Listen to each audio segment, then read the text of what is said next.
Have you thought about it that the best way of changing any person, especially children, is to become their friend?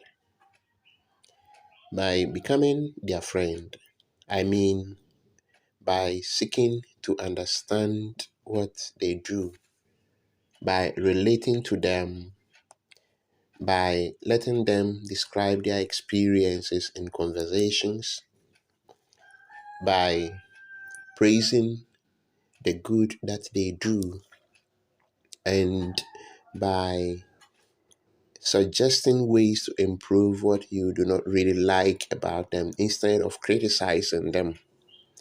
You see, the mistake that many of us, especially adults, do is that we focus on what they do wrong and criticize it. And most of our criticisms are very destructive. They are full of insults. And when that happens, the children become so distraught. And then they begin to seek approval from their friends and from their classmates.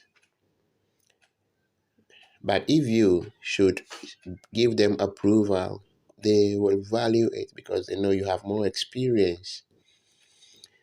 That aside, a friend with good intentions will not in any way try to do things that displease you, which means that if you make the child a friend of yours and give him the freedom to be who he is without imposing your ideals, your beliefs, and your practices upon this child, I'm using the word impose, without imposing it upon them, then what really comes out is that this child will also not want to hurt you in any way.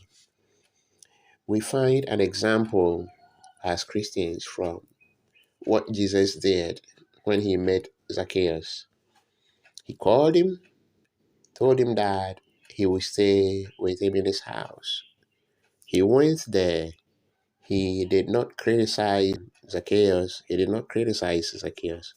What he rather did was he focused on the good aspect. And Zacchaeus found himself to be an unworthy man, and then he decided to change to suit the situation, to suit the nature of Jesus.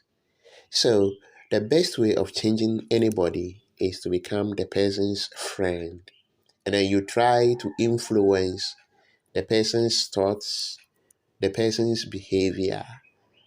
And before you are aware, the person is doing the right things because they do not want to displease you. I want us all to think about this and to reflect upon them.